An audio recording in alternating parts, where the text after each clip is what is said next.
Pakistan's Prime Minister is on a two-day visit to Qatar. No prizes for guessing why. As always, Pakistan needs money. Since taking over as Prime Minister, Shehbaz Sharif has visited the usual haunts. First Saudi Arabia, then the United Arab Emirates, and now Qatar.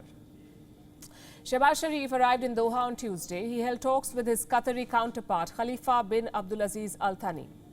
What did they discuss? Mostly trade and investments. The Prime Minister posted this message before embarking on his trip.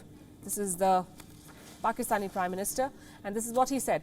I will highlight the exciting investment opportunities in Pakistan's various sectors, such as renewable energy, food security, industrial and infrastructure development, tourism and hospitality. Exciting investment opportunities, he says. Opportunities, yes, but exciting, we're not sure about that, because Pakistan's economy is a sinking ship. It is a risky bet, to say the least. Their foreign reserves have fallen to $7.8 billion, barely enough to cover 1 month of imports. Inflation is almost 25%. Trade deficit is $48 billion, and their currency, the Pakistani rupee, is at a record low. So Shehbaz Sharif's first objective was to strike some deals, maybe raise some money.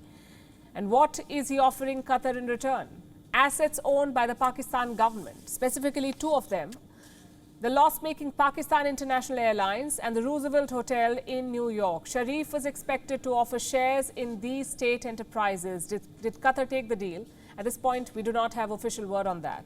But Qatar's sovereign fund has agreed to new investments. They will pump $3 billion into the Pakistan economy. In other words, it's another lifeline.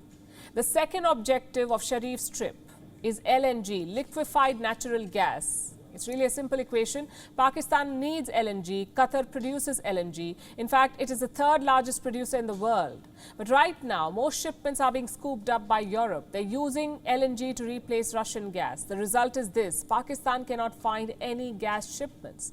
They're facing a nationwide power crisis. Shehbaz Sharif is hoping to change that. He wants a new LNG deal with Qatar. Also, he wants to make deferred payments for it, meaning you can buy now, but pay later. And I know all of this sounds like a raw deal. Most countries would not agree to it. But Pakistan repeatedly gets assistance from the Gulf. Saudi Arabia, the UAE, Qatar, all of them agree to bail Pakistan out. The question is why? One reason, of course, is Muslim solidarity. Pakistan is the second largest Muslim country in the world. It is also the only Islamic nuclear power. And that gives Islamabad a lot of attention in the Gulf.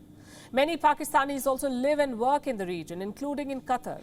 More than 200,000 Pakistani nationals live in Qatar. Most of them work in construction. In fact, they played a crucial role in realizing Qatar's biggest dream, to host the FIFA World Cup. Many of the stadiums were built by expat workers, including those from Pakistan.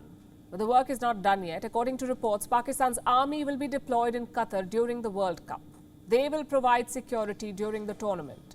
The cabinet has already approved the proposal. Now both sides will decide on the specifics, like how many soldiers will be required, where will they be deployed, and what role will they play. And none of this is new for Pakistan. Their army has historically played an important role in the Gulf. It dates back to the 1970s and the 1980s. The Gulf states were rising to prominence on the world stage, and the oil boom was still taking shape. What they needed was some military assistance for training, for security and for intelligence sharing. Enter Pakistan. That's the only plus point of having an oversized army. You can spare a lot of resources. And I can give you examples. In 1979, the Grand Mosque in Mecca was captured by extremists. Their goal was to overthrow the House of Saud. Pakistan played a key role in reclaiming that mosque. Their special forces were deployed to the kingdom. And the same thing happened during the Iran-Iraq war. When Saudi Arabia felt the fighting could spill over, they called Pakistan. Their soldiers protected the kingdom. And since then, military cooperation has grown. Pakistan has deployed soldiers in Kuwait, in Saudi Arabia, the UAE and Qatar. They trained their pilots, senior commanders, also sailors. Most Pakistani leaders have leveraged those ties. They've used the military relations to secure financial aid. The question is, for how much longer? The Gulf states are now military powers themselves. They can buy weapons from the US, Europe, or China. They're also fighting wars in Yemen and Libya. So how long before they cut Pakistan off? That's the thing about military diplomacy. It only works from a position of strength, and Pakistan lost that position years ago. WION is now available in your country. Download the app now and get all the news on the move.